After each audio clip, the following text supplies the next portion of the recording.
میبخشید ناملای عزیز، همین سوال من در جواب گردانید. دجال چیست معنایش که مرا یک بچه دجال میگوید؟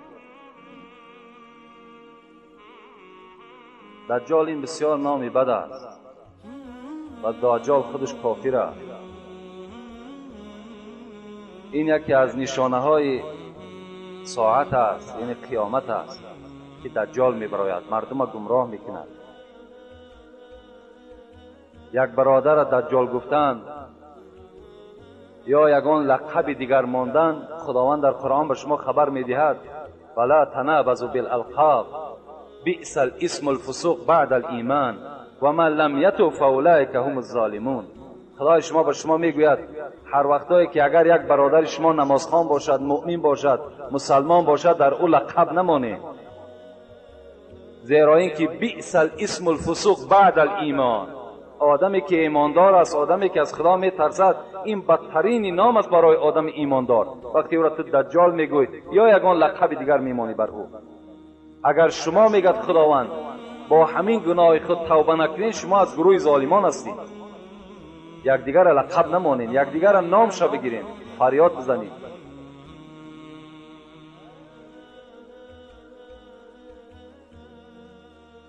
السلام علیکم.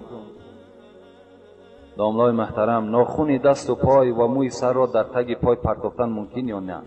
بعضی آدمان نافهم میگویند که درست است. همین را میفهمانید التماس داملای عزیز. البته این چیزایی هستند که از وجود آدم هر چیزی که جدا می شود، اینا را ما و شما زیر خاک کردنش سنت است. در زیر خاک بمانیم، از اوی که در قد راه می پرتاییم، خواه ناخون است، خواه مثال موی سر است، خواه موی کدام جانبی که نباشد، اگر اینا را زیر خاک اگر ما و شما دفن کنیم، این بهتر است از این که اینا ما و شما در قد راه می پرتاییم.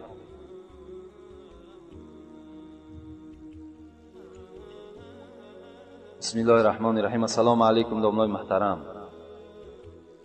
ما در محلمون مسجدی داریم که 5 وقت نماز رو در آنجا میگذاریم. همه‌مان بچه‌های جوان هستیم، اما کلانسال‌هان یگان تعشم به مسجد نمی‌آیند. آنها میگویند که مولای شما کودک بسیار در مسجد جمع کرده است، گفته از ما جوانان نفرت می‌کنند. از شما داملای محترم خواهش داریم که نسبت این مسئله روشنی اندازید و حقیقتش را بر ما گویید که آنها حقاً یا ما. باز یک مولای کلانسال در گذرمان هست که تماما به مسجد و نماز جماعت نمی آید، ولی در توی معرکه ها برآمده حافظی میکند. از شما خواهش داریم که نسبت این کردار این مولایمان به ما حقیقتش را فهمونید. بعضی آدمان میگویند که این خیل مولا را از عقبش نماز خواندن درست نیست و در وقت مردنش زبان او را باز دارد که کلمه طیبه را نتواند گفته. این یگان حقیقت دارد یا نه؟ از شما خواهش داریم که ما را با پررگی فهمونید. با احترام، یک گروه جوانان حقیقت جوی و مخلصان اشدی شما. خدای مهربان نگهبان شما باشد. در مسئله پیش در آمدن،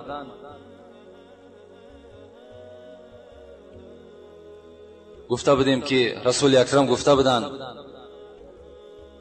3 طایفه هست که لعنت خدا بر اونها هست، که یک تای اون کی بود؟ من اما قوم و هم له کارهون.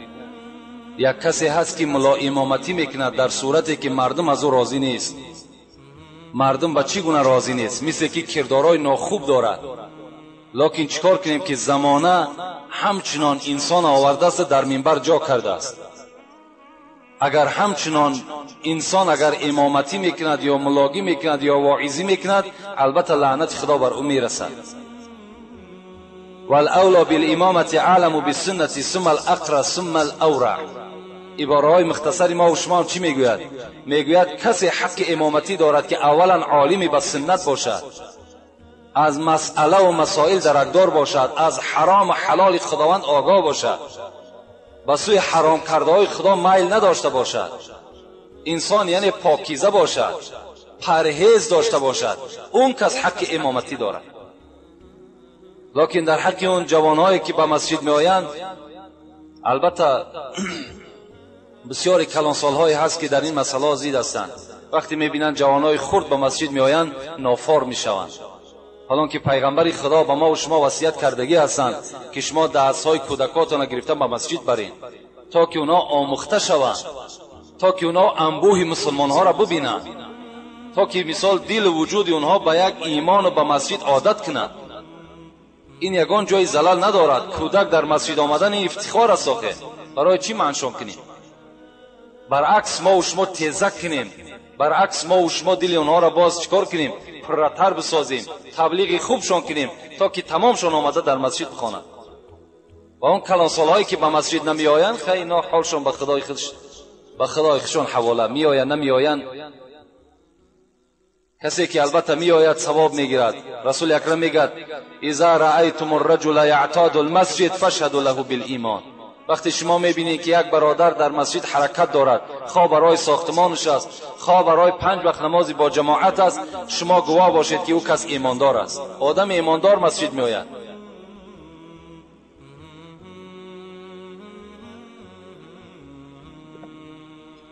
السلام علیکم دامله عزیز و مهربان. من از شما خواهش میکنم که به سوال من پرره جواب گردانید. من زن هستم.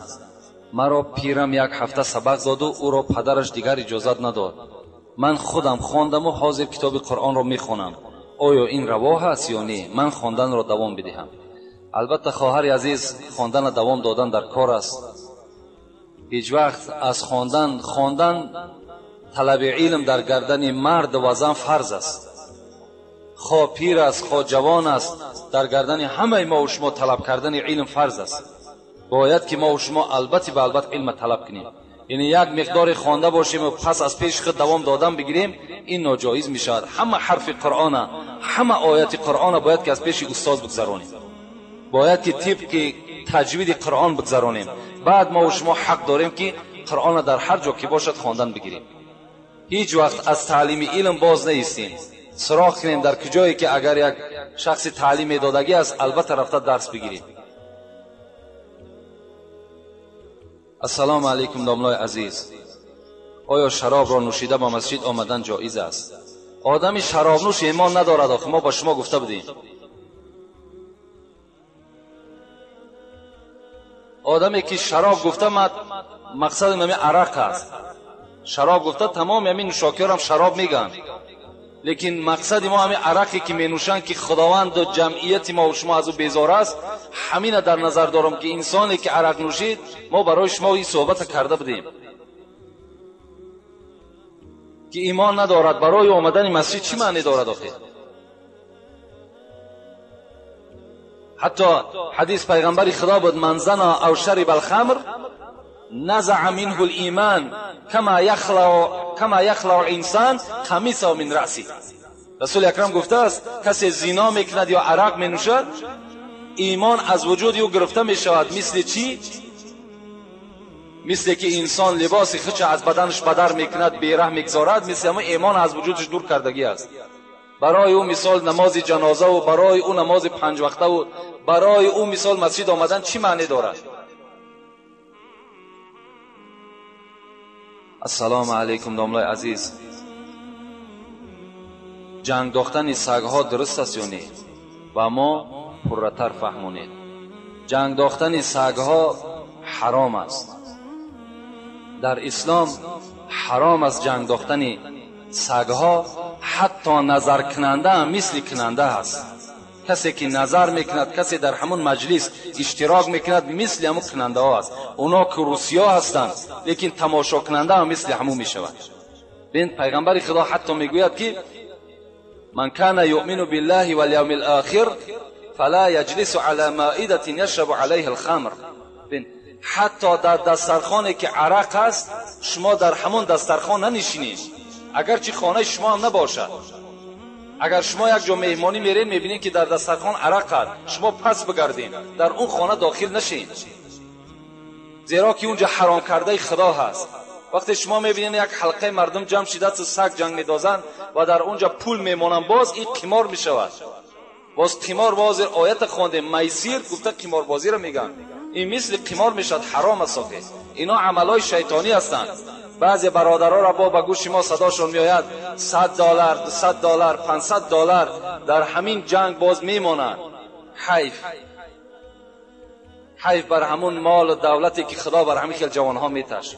انشاءالله باوری دارم، باوری نه، حتی حدیثای پیغمبر خدا هست که این مال در دستی او برادر دراز نمی رود. وقتی که در این راه ناحق چکارش میکنه صرفش میکنه. حاصل دنیا چی باشد ای امین؟ 9 گز کرباس با 3 گز زمین. آنچه دادی در ره حق آن توست، آنچه میماند بلای جان توست. آنچه در راه حق میتی انا همون چی است از آن ته هست. تو در راه حق صرفش کناخی. زر و نعمت اکنون بده کان توست، که بعد از تو بیرون ز فرمان توست. با دنیا توانی عقبا خری، بخر جان عزیز ورنه حسرت خوری. سعدی میگوید در همین دنیا آخرت بخرین با واسطه خیر احسانتان. او $100 $200 در 1000 آدمی گشنه و تشنه است که اونا در تقسیمش که 1000 بار برای فایده دارد.